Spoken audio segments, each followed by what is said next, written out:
Hello and welcome to Scribes and Songsters. I'm Veronique Mandel. Our guest today is Windsor songwriter and musician Stephen Roy. Stephen started playing guitar and songwriting at a very early age, but as he grew older, as we sometimes do, he spent less time developing his musical talents and more time working on raising a family.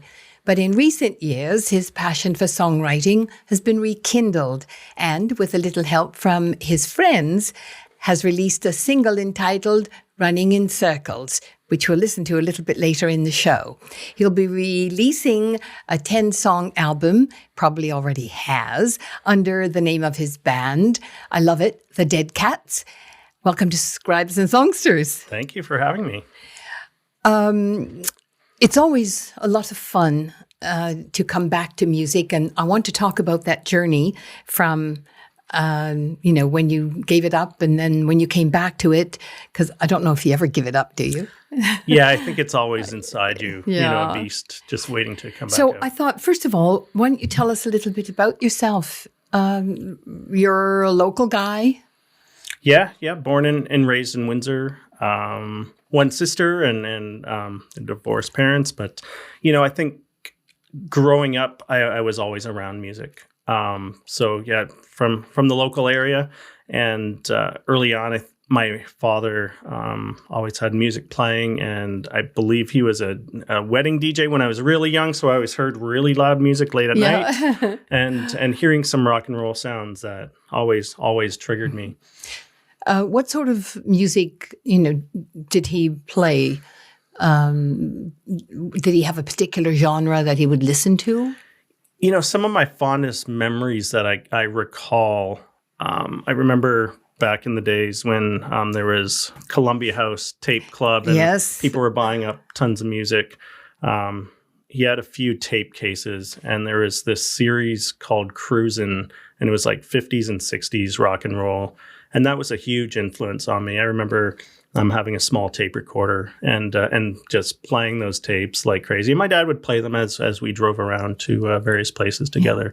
But hearing those that early discovery of rock and roll, it was almost like I was back in the 50s and 60s and learning just like, the folks that were there. Wow. And that was kind of my first real desire to enjoy that type of music.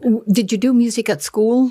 Did you have a music program, or is music something that sort of just came to you rather than having a structure? Yeah, other than, again, being really interested in listening to radio and being fascinated by songs and players. In grade school, they started out with, I think, the recorder. Yeah. And being fascinated with playing Mary Had a Little Lamb with a few, covering a few air holes. And, from there, that turned into band class. I think that was probably around grade 7. I went to Forest Glade Public, and we had a great band teacher. He, thinking back to grade 6, I remember he had his he had a turntable in the classroom, and one day, he would always bring in some rock and roll, but this one day I remember he pulled out a piece of vinyl. He goes, "This song you probably don't know, but it was very influential in my life, and maybe it'll trigger something in you." And he put it on, put the needle down, and it was Black Dog by Led Zeppelin. And I didn't know that at the time, but I had heard it on the radio, and like to this day, I remember that. But then, following that in grade 7, picked up the trumpet in band class and then joined a marching band, Scarlet Brigade. I believe in grade 7, knowing that I was learning the trumpet, why not join a marching band? And the band director, Terry Murphy, who has some incredible music accreditation. He's a fascinating guy and really motivated me to learn and play my instrument better. So really spent a lot of extra hours just on my own, and I didn't know there was such thing as private lessons, So I was trying to listen to music and kind of learn on my own. We didn't have YouTube back then. So really just kind of struggled away at learning things. Yeah. Did you learn other instruments? I tinkered with things, I would at our school, they would let us sign out instruments to discover. So I remember taking home an alto sax and playing around with that, and a French horn at times. And then, the guitar kind of fascinated me. So when I kind of felt there was more to music life than a trumpet, I really wanted to start diving into the guitar. The guitar is so versatile. You can take it anywhere, and people love it when somebody at a party can play the guitar. So you become popular. Yeah, maybe. I like seeing, it's funny memes that you see online where we have a joke with our friends, because some of the bands we've been in the past, but we'll share the meme with our bass player that shows like the singer and guitar player, having 4 girls around them, and then the bass player having none. Yeah. So, that's kind of funny, Yeah. Did you have siblings? I have a sister. Yeah. Does she play? She was in the marching band as well. So I think early on when she played trumpet and was playing, in her school concert band, that kind of motivated me to kind of follow suit and pick up a trumpet and kind of pick up music. When did you start writing? So when I started playing guitar, it was the same thing. I didn't have anybody for guidance, didn't have lessons. So I remember getting a music book and starting to learn things out of the music book. Then I, discovered, I wanted to play Rush songs or AC/DC and Led Zeppelin songs. So I started learning that kind of music through other books that I would purchase, or a guitar magazine that had a song that had tablatures to learn from. Then I realized, I don't know if it was the lack of skill or lack of quality gear. I never felt I could make the guitar sound the way I envisioned in my head. So I started kind of crafting some of my own songs, and was kind of had some fun with it. And I felt as well that if I wrote my own music, nobody could compare it to anybody else other than saying, I hate that song. Yeah. Or I love that song, have some good hook. So that kind of got me started. I really just wanted to have my own voice. I felt there were sounds in my head that, I loved what other incredible musicians were doing, but I wanted to kind of get my own voice and craft from there. Could you always sing? No. I remember kind of my early process, before I had anything multi-track. I would record a guitar part and on one tape recorder, and then I would have another one that I would play that back, and after I'd write and work out how the lyrics would go, I would record both of them together. So I would play, and then I would sing and hear how it sounds. And for years, I hated the sound of, everybody hates to hear their own voice talking or singing. Yeah. And for years, I really didn't like how my voice sounded. But I think doing that recording and listening to what you didn't like about it really helped me craft to get to a point where, I don't mind hearing myself sing. Wow. Do you ever stop and think, I'm listening to you and I'm thinking, holy smoke. You got to have talent to do what you did. You can't start from not having any talent inside you, because I don't know that I could do what you did. I think every artist is their own largest critic, and from a painter or some kind of architect, you're always critical of your own work. There must be something inside that aside from an immense desire to create. As I'm doing other things, I'm thinking guitar and wishing I had one in my hands and wanting to craft. So when music. did you have your first band? That was probably grade maybe 10 or 11 in high school. I think the guys that bass player and drummer that we all learned our instruments together. We started getting together and combination of playing some of the covers. We'd play Rush and AC/DC and Led Zeppelin songs for hours, but then I think we all kind of wanted to create. And as I was crafting songs, we would learn those songs, and then what do we do with the songs? Well, we should go play somewhere, and Windsor at that time, that was, early 90s, I would say. And at that time, Windsor was kind of rich with, up and coming young bands, and the bar owners were open to having, young creative music. And so I remember going to the Coach and Horses and talking to Jay Zeman, and we had frequented the bar, so let me backtrack. Of course, we were of age by the time we were playing in the bar. But Jay was wide open. He goes, when are you available? We'll schedule an opening spot. And there were more places, for bar bands or for bands, and for musicians in general, because there came a point where it was very difficult to get gigs. To find places where they wanted live music. Sure. But there was that very rich period when there were lots of places.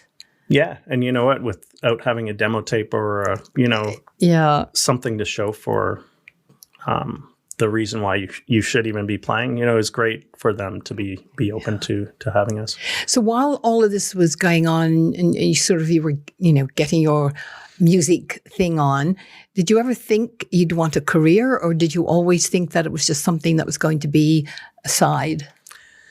There was a point where I thought, maybe this could go somewhere. And that's I think the dreamer in me. I think there was probably around 18, 19. I remember being at a party with a couple of the bandmates, and there was a lot of people around. I'm like, give us 5 years and we're going to make it big and blah, blah, blah. And so what did you decide to do when you realized that maybe, you're not going to be Led Zeppelin? Yeah, right. First, applied to St. Clair College here in Windsor and got my marketing and business administration diploma, and met my future wife, now wife. And, just started working, got a job in the trucking logistics business, and, really focused on putting the energy towards, my future and learning that business. At the same time, I was always doing a little bit of music. So when I did meet my wife, through, her sister's husband, got involved in electronic music, and got involved in a collective in town called Thinkbox at the time, and then started creating electronic music and DJing electronic and house music for a while. And then, sort of during that whole COVID period, were you still creating? I know it was very difficult for musicians during that period. Yeah, so it's funny. I think I have too many hobbies. I'm always interested in something. Yeah. So just previous to COVID, I had gotten into triathlon, and which is very non-music, but my training was very music because I love to wear headphones and listen to music on my 13-mile run, But when COVID hit, that kind of shut down that desire to compete with triathlon and train for triathlon. Just all the races were canceled, didn't know when things were going to happen. The pools were all closed, and then if they would open, they seemed to close again for a while. So that was very frustrating. And a good friend of mine, who I mentioned earlier, Joel Mayville, who owned Come See Music for just about 20 years. We had been talking music quite a bit, and I had talked about my dream guitar, my Martin D28 that I wanted to get someday, maybe when I turned 50. And he's like, well, I actually have one in the shop, and he said, you can take it home, take it for a couple months, feel it out if you want to, try it out. And I wasn't playing much guitar at all at that time. So I brought it home, and my chops were terrible. My fingers hurt. Every note played, and I thought it sounded terrible, but I knew it was me being out of guitar shape. Yeah. So I gave it some time, and like it started sounding a little better from month to month. And then I finally told Joel, okay, I'll take it. Because at that point I'd spent so much time with it. I fell in love. That was yours. Yeah. Nobody else could have this guitar at that point. So that really did reignite the interest in music. And like we said before, the music's something I feel that musicians, if you've played at one point, you've created it, it's in there. Yeah. And at one point it's gonna come back out again. So it was kind of a good time to rediscover. And then you wrote an album of music. Right. And I suppose it doesn't matter what your process is, it's how you get to the end, because everybody has a different process, don't they? I read years ago, like, there's so many amazing bands in their basements that have never produced a piece of music and that would love to be a rock star, but they never put anything out or put themselves out there. And I think that's always been a spark. Like, if you don't think you're ready to go out and play music in front of people, just go out and play music in front of people. And it's the same thing for this. At the end of the day, if it means nothing to anybody else, for me, I have that period of time that I can always go back to, where my kids or my grandkids, oh, Dad, created this album, or Grandpa, was a musician back in the day, So. Okay, so let's listen to a cut off this album. Mm-hmm. I think we'll do Running in Circles. Sure. So we'll have a listen and watch, and then we'll come back and talk about it. Sounds great. All right, here it is, Running in Circles.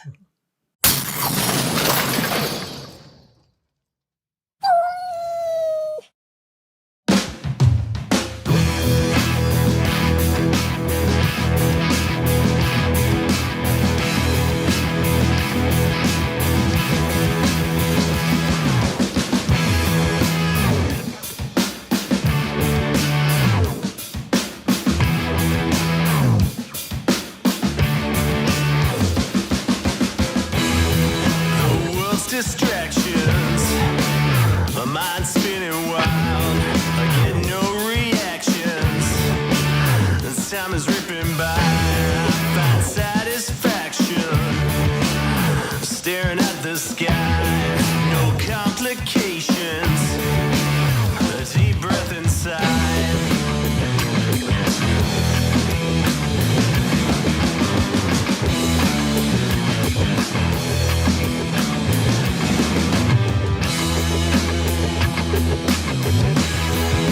Choice to find you, knock on your door. I know it ain't easy, I need to hear some more.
that was Running in Circles. Very energetic music you play. Yes, thank you. Yeah. Who played on that with you? So Jeff Burrows, local Cool musician, drummer. and one of my favorite Canadian rock stars. Yep. Back when I was He even looks like a mid-teen. rock star. Yeah, he still looks like a rock star. Yeah. He is a rock star. Yeah. So yeah, I was thrilled to have the opportunity to work with him and agree to play on the album. And I had to listen to the other songs on the album. One that I really liked, have to tell you, was Yours for Free. Okay. I really liked that sort of a melodic rock sound that it had. It was rock, but there was a sort of a melody line that I really liked in great. it. Yeah. Great. Yeah, it's really good. Good. Yeah, I remember creating that song, and part of this project is and will be going forward. It's all about kind of the variety of music that I like. I'd love to make an album that all kind of sounds similar. Like if you're making a hard rock album, you make a full hard rock album, or if you're making a country album, make a country. But the Ded Kats it's going to be all about working with other musicians and having kind of varied musical styles. So I remember with that, I wanted to come up with a little lick that, loved the Beatles, Yeah. And not that I'm copying the Beatles, and not that that's even in the discussion of Beatles, but I wanted to have something that just had a nice feel, nice fun feel, had a nice little acoustic riff. Yeah. And that Well, it worked. song came out, and Yeah. I think that was one of the last songs that I came up with, and it's trying to craft other parts of the song or things that may go with it. It's pretty bare bones for the most part. Where did the name come from, Ded Kats? Good question. So the Ded Kats is kind of my tribute to my music icons. A lot that are passing, a lot we're 60s and 70s and 80s rock musicians. Some of my biggest influences, the Stones, the Beatles, and, Hendrix and all that great late 60s rock. Yeah. It's kind of a dedication to the past cool cats that are unfortunately not with us, using the word dead, spelling everything incorrectly Yes. to look cool, I guess. But yeah, it seems to work. And good friend Paul Medved, who does some design work and has for years for various musical projects for himself. And we had a band back in the day called Curbside Sofa.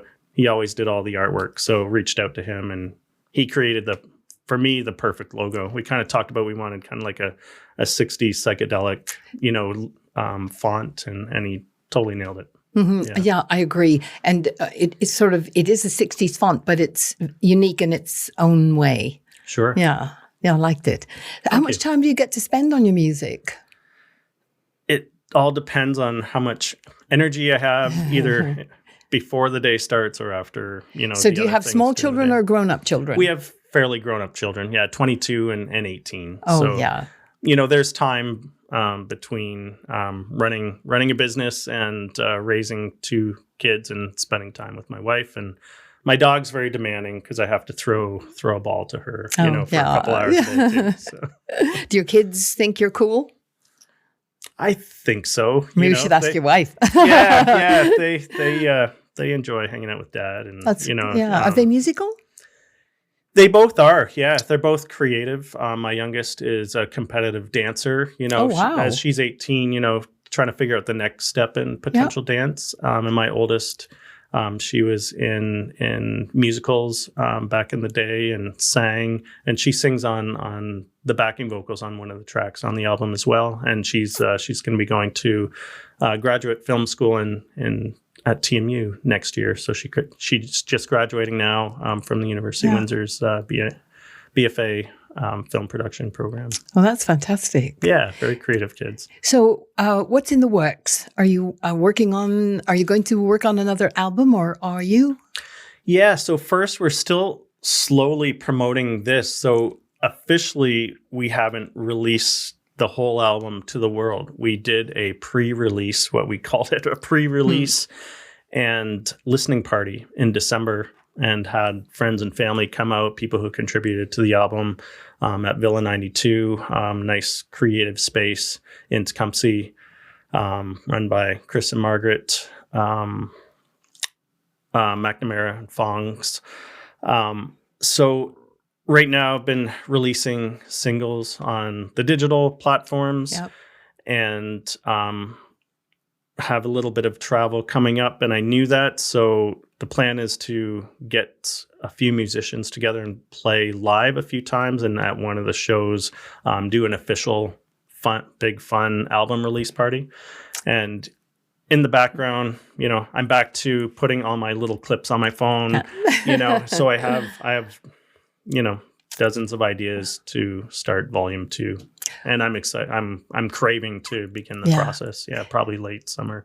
Well, good luck with it all. Thank you. And of course, people can go online, look for the Ded Kats, and they can find your music.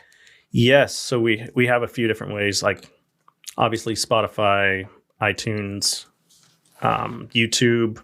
Planning to do some more YouTube content, and then we also have QR code business cards that we're starting to hand out as well and get distributed. Thank you so much for sharing all of this with us, and all the best. Oh, thanks so much. I really appreciate the time and effort. Well, that's it for another show here on Scribes and Songsters. It goes so quickly, but many thanks to our talented musical guest, Stephen Roy. Many thanks to our Scribes and Songsters team, producer Brian Sweet and technical producer and editor Gary Glass. Grateful thanks to Tony Toldo and the Toldo Foundation, and to Neil and Tina Queering for their support. But very special thanks to you for watching. I hope you'll join us again right here on Scribes and Songsters. Hope to see you soon. Bye for now. I'm Veronique Mandel.